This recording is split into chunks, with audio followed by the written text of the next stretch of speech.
তো বন্ধুরা, আমি থাকি হচ্ছে শহর কলকাতায় থাকি না, আমি থাকি হচ্ছে শ্যামনগর বলে একটা মফস্বল এলাকায়।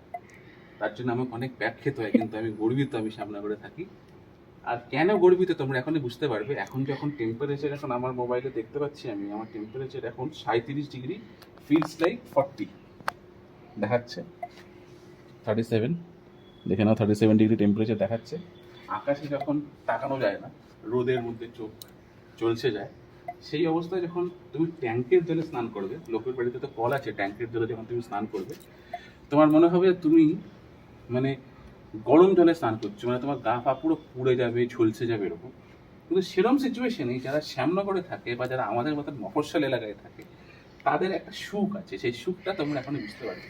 তো এইটা হচ্ছে আমার বাড়ির চাতাল। এই চাতাল দিয়ে একটুখানি এগোলেই একটা সুন্দর বাগান আছে। এই বাগানটা আমার মনে হয় সুন্দর, অনেকে সুন্দর নাই মনে হতে পারে, কিন্তু এই বাগানটা দিয়ে আসলে পরেই যেটা সব থেকে ভালো জিনিস সেটা তোমরা দেখতে পাবে, আর সেটা হচ্ছে একটা কুয়ো।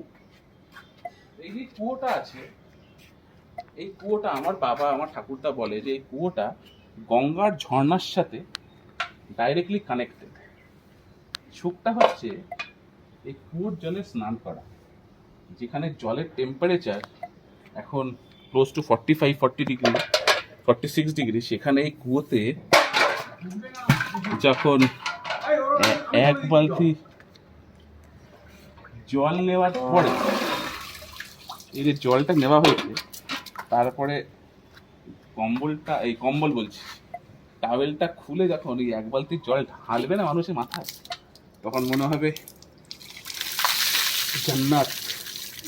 তখন আর কাশ্মীরকে জান্নাত মনে হবে না, তখন এটাকেই জান্নাত মনে হবে। তাই আমি এখন করি স্নান। তোমরা একটু চলো, রুচির মতন চলো। টাটা।